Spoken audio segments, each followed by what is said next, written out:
Bonjour à tous, c'est Savoir Développer. Aujourd'hui, on se retrouve pour une toute nouvelle vidéo. Alors aujourd'hui, je vais vous faire une petite vidéo assez peut-être basique, mais je me suis rendu compte qu'il y a pas mal de gens qui savent pas comment faire, comment exporter notre jeu pour que les gens puissent l'utiliser en tant que jeu lambda et pas en tant que projet Unreal. Alors ça s'appelle le packaging. En fait, le packaging, c'est on va en gros builder tout notre jeu pour l'exporter vers la plateforme qu'on aura choisie, donc par exemple Windows, Linux, Mac, même en HTML5, donc c'est-à-dire qu'on pourra l'utiliser sur un site internet. Bon, je vous conseille pas de faire ça parce que ça bug beaucoup sur internet, mais il y a moyen de faire ça avec Unreal Engine en tout cas. Et donc en gros, le packaging, ça permet de recalculer tous les codes et voir s'ils sont bien adéquates à la plateforme souhaitée au final. Et donc aujourd'hui, je vais vous montrer comment faire ça, comment configurer. Donc je vais vous montrer de façon brève, hein, vraiment, je vais vous montrer les options principales à cocher ou pas, à modifier ou pas, parce que je sais qu'il y a beaucoup de gens qui font des erreurs là-dessus, et donc justement je vais vous montrer ça aujourd'hui, je vais vous expliquer à quoi servent chaque option, et donc voilà, on commence maintenant.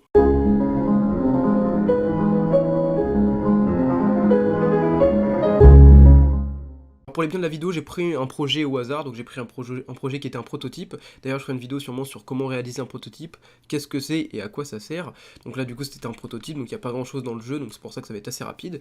Donc déjà, la première chose à faire avant même d'avoir configuré le projet, donc l'exportation du projet, ça va être de builder les maps. Alors je vous conseille vraiment de faire ça pour chaque map. Même si c'est juste un menu, essayez vraiment de compiler, enfin de builder à chaque fois. Donc vous cliquez directement sur build, cliquez pas sur la flèche et sur Build Light Only, je vous conseille vraiment d'appuyer sur Build directement, comme ça va tout build, et comme ça vous serez tranquille, il n'y aura pas besoin de rebuild durant le packaging, et au moins ça évitera les erreurs, parce que déjà si vous avez une erreur pendant le build, je vous conseille vraiment pas de faire un packaging, parce que c'est encore plus long, et en plus ça va bugger, du coup ça marchera pas. Donc il faudra recommencer le processus, donc vraiment buildez toutes vos maps, comme ça vous voyez s'il y a des erreurs ou pas. Choisissez dans Light Quality, vous mettez bien en height, comme ça fera une bonne qualité d'image, vraiment vérifiez bien tout, parce qu'après vous pourrez pas remodifier, enfin après il faudra en gros repackager le projet si jamais vous voulez modifier quelque chose, donc ça va être assez chiant, donc vraiment négligez pas cette étape et faites-le bien. Une fois que c'est build, vous cliquez là et puis ça va build en bas à droite, comme ça vous verrez si vous avez des erreurs. Donc déjà si vous avez des erreurs dans le build ou même dans le packaging du projet, vous avez juste à copier-coller l'erreur qu'il y a en rouge dans la console et la mettre sur internet, et vous trouvez forcément quelqu'un sur un forum qui a eu le même problème. Donc franchement faites ça, parce que moi j'ai eu beaucoup de problèmes dans des trucs comme ça, dans le build, etc. Donc quand je copie-collais sur internet, je trouvais toujours des solutions, donc faites pareil. Donc une fois ceci fait, il y a un autre truc à faire avant même de configurer le projet, ça va être d'aller dans Edit, Project Settings, et ensuite on descend un petit peu et on va dans Input sous la section Engine. Ça va permettre de modifier toutes les touches du jeu pour être sûr qu'elles soient bien adéquates au jeu. Parce qu'après elles ne seront pas modifiables à moins que vous ayez mis un plugin qui vous permet de modifier les touches directement dans le jeu, dans les options. À moins que vous ayez fait ça, sinon bah, faites-le tout de suite, hein, modifiez les touches, comme ça vous mettez les bonnes touches. Au moins pour la première version du jeu. Vraiment, vérifiez bien les touches, que ce soit bien des ZQSD que tout le monde utilise, des touches, ou alors les flèches, comme ça tout le monde utilise ces touches-là. Supprimez celles qui servent à rien, comme les gamepads par exemple, moi j'en ai pas besoin, je pourrais les supprimer. Donc vraiment vérifiez bien ça, comme ça vous serez tranquille. Ensuite vous allez remonter et vous allez aller dans Projects, en dessous, description. Alors ici il y a pas mal de choses à modifier, donc par exemple la description du jeu, donc je vous invite à faire une petite description, voilà, bon on s'en fout. Ensuite ici, cette section-là est très importante, c'est le nom du projet, donc par exemple moi je vais le marquer prototype. Alors ça sera pas le nom de la fenêtre, le nom de la fenêtre ça va être en dessous, je vais vous montrer après. Donc par exemple je vais mettre prototype, ça sera le nom du jeu final, donc ça c'est la version du projet, donc par exemple 1.000. Ensuite ici c'est toutes les informations sur le distributeur du jeu, donc par exemple le nom de l'entreprise, ici ça va être le lien de les sites internet, ça va être le support, enfin, pas mal de trucs comme ça. Ici c'est les pages légales, donc je vous invite à le faire aussi. Si vous souhaitez distribuer votre jeu de manière commerciale, je vous invite vraiment à faire attention à cette section là. Moi je sais pas trop à quoi elles correspondent, donc je vous invite à regarder un peu sur internet à quoi ça sert. Ensuite ici, Project Displayed Title, ça c'est le nom du projet, le nom de la fenêtre du projet. Donc ça sera le nom qui sera ici, par exemple ici c'est marqué Project Settings, et ben, ça sera le nom qui sera affiché, donc moi par exemple je vais marquer prototype. Je me suis trompé. Prototype. Oula, ouais c'est ça. Et ensuite, Project Debug Title Info, je sais pas trop ce que c'est, mais ça sert à rien. Alors ici on a quelques petites options complémentaires qui peuvent être intéressantes ou pas. Par exemple si vous souhaitez faire un jeu en VR ou non. Ici c'est pour autoriser le fait que la personne puisse changer la taille de la fenêtre. Ici pour qu'il puisse la fermer, qu'il puisse la mettre au maximum ou au minimum. Et ça s'il y a des bordures ou pas. Et voilà, après ça vous laissez cocher. Bon, normalement de base c'est bien, après si vous souhaitez modifier quelques petits trucs vous pouvez. Ensuite ici là on va descendre un petit peu, on va aller dans Maps and Mode. Alors il y a deux trucs à modifier, par exemple déjà ouvrez cette section parce que de base elle n'est pas ouverte.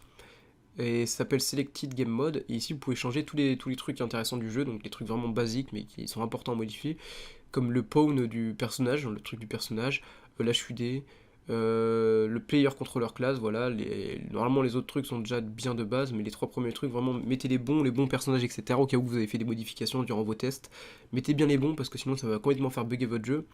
Donc voilà. Et ensuite ici, il faut bien modifier le niveau, parce que par exemple ça, le Editor Startup Map, c'est la map qui aura quand vous lancerez votre Unreal Engine. Cependant, quand vous lancez le jeu, ça va lancer cette map là. Donc mettez bien la map du menu, du coup, ou alors directement de votre jeu, ça dépend de votre jeu, mais mettez bien la map qui sera lancée quand on lancera le jeu. Choisissez bien, faites bien attention à ça. Et ensuite, il n'y a pas d'autres modifications ici à mettre. Maintenant, on va aller dans Packaging, qui est encore en dessous. Et donc ici, il y a pas mal de trucs à mettre. Par exemple, le Use Pack File, laissez-le bien coché. S'il n'est pas coché, cochez-le. Ça permet de faire en sorte que les gens ne puissent pas utiliser vos assets, parce que du coup, ça sera en point pack, et ça sera inutilisable. Qu'est-ce qu'on a d'autre à modifier dans le coin? Alors déjà, oui, vous allez devoir ouvrir cette section. Donc de base, attendez, elle est fermée comme ça. Voilà, de base, elle est fermée. Il faut l'ouvrir. Et vous allez descendre et vous allez cocher 2-3 petits trucs, par exemple le Create Compressed Cooked Packages. Si vous le cochez, ça vous permet de compresser les fichiers pour que votre jeu soit moins gros au final. Ensuite, il va falloir d'abord mettre tous les levels du jeu. Donc ça se situe juste ici, List of Maps to Include in Packaged Build. Vous faites plus, un plein de plus, autant de maps que vous avez. Et là, vous allez sélectionner votre map. Voilà. Vous sélectionnez votre map et vous la mettez ici. Et ensuite, qu'est-ce qu'on a d'autre à modifier? Si on descend un peu, ah oui, ça c'est très important, c'est le build configuration. Alors mettez-le bien en shipping, voilà, c'est ça. Donc ça en fait, ça permet de rendre le jeu normal. Parce que si vous mettez en development, en gros, le jeu sera configuré de telle façon qu'on aura une console où on puisse faire des commandes en tant que développeur pour pouvoir faire des tests sur le jeu. Donc ça, c'est vraiment une version de développement pour tester. La version test aussi. Donc vraiment, mettez bien en shipping si vous souhaitez faire une version finale de votre jeu. Ensuite, déjà si vous cochez ça, ça vous le met normalement, je crois que ça met automatiquement si on coche ça. Voilà, ça met automatiquement, donc si vous mettez for distribution, ça met automatiquement en shipping. Je suis parti. Voilà. Ensuite, qu'est-ce qu'il y a d'autre à modifier de très important? C'est tout. Pour ici, c'est tout en tout cas. Et enfin, on va pouvoir terminer en choisissant, descendre un petit peu, on va aller dans plateforme.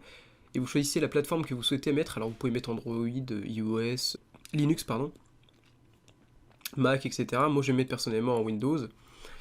Et du coup, là vous pouvez changer déjà le splash. Alors ça c'est, faites pas attention au éditeur splash parce que ça c'est en gros ça sera l'image qui sera affichée quand vous lancerez votre projet Unreal. Cependant le game splash c'est bien l'image qui sera affichée quand vous lancerez votre jeu final. Donc choisissez une belle image, pareil pour le logo. Vous n'êtes pas obligé d'ailleurs d'utiliser un splash, hein. Vous pouvez décocher l'option, c'est comme vous voulez. Choisissez bien également ici DirectX 11 et 12, je sais pas à quoi ça correspond, mais je sais qu'il faut vraiment le mettre sur Windows en tout cas. Donc mettez-le et laissez-le bien coucher. Enfin du coup voilà, mettez vraiment une belle image de jeu et ça sera bon. Donc normalement là on a tout configuré et là notre projet est prêt à être packagé. Donc pour le faire c'est très simple, on va sur File, on va sur la section Package Project, là vous choisissez votre version, donc moi par exemple Windows. Vous choisissez soit Windows 32 bits, soit 64 bits, alors ça dépend de votre PC. Vous pouvez le regarder, vous cherchez sur internet comment savoir quel Windows j'ai, si j'ai en 32 bits ou 64 bits. Normalement c'est vite fait dans les panneaux configuration et tout, vous allez voir, vous allez trouver. Mais normalement si vous avez au moins 4 Go de RAM, c'est bon, ça vous pouvez mettre en 64 bits. De toute façon, mettez 64 bits, je pense que 90% des gens ont un PC qui puisse faire ça. Donc moi personnellement je vais le mettre. Sinon regardez bien sur internet si votre PC vous pensez qu'il est pas assez puissant. Regardez bien ce que vous avez comme PC, mais en tout cas normalement vous pouvez mettre en 64 bits. Là vous choisissez l'endroit où vous voulez mettre. Donc moi par exemple je vais créer un fichier sur le bureau, tac, je vais l'appeler lala. Non bah non, je vais en créer un, je suis con, j'en ai pas encore créé. Dossier, lal. Voilà, je vais dedans, sélectionner un dossier, et là, voilà, on entend un petit bruit, je sais pas si vous l'avez entendu, et ensuite ça va packager. Et là, justement, vous pouvez cliquer sur Show Output Log, et si ça met un message en rouge, vous le copiez-collez comme ça, par exemple, vous sélectionnez, vous faites copier, vous allez sur internet. Par exemple, là, vous voyez un message orange, bon, normalement, c'est rien les messages orange, vous en aurez souvent. Par exemple, je le copie, je vais sur internet, et je le colle ici, et ensuite je fais entrer, et ensuite je vais trouver des informations sur les problèmes qu'il y aura eu, et il y aura forcément des gens sur par exemple le forum d'Unreal Engine qui aura le même problème que moi. Enfin voilà, sinon si vous avez des problèmes de compilation de projet, vous pouvez toujours aller sur Discord et chercher des gens dans des groupes Discord, par exemple KTFR ou alors serveur de Mathieu, peu importe, vous aurez forcément des gens qui pourront vous aider. Et voilà, donc moi personnellement je vais faire cancel. Voilà, ça fait ce bruit là généralement quand ça marche plus aussi. Là je les cancel moi-même, mais même quand il y a un problème et que ça s'arrête, ça fera ce bruit là et vous l'entendrez, vous inquiétez pas. Et vous aurez juste à copier-coller le problème si vous en avez un. En tout cas, je vous le souhaite. Donc voilà, donc cette vidéo aurait été un petit peu longue quand même, mais au moins je vous aurais expliqué tous les principes de base pour packager votre projet. J'espère que ça vous aura plu, que ça vous aura aidé pour les personnes qui ont vraiment beaucoup de problèmes avec ça. Sur ce les gens, bye tout le monde, c'était Savoir Développer.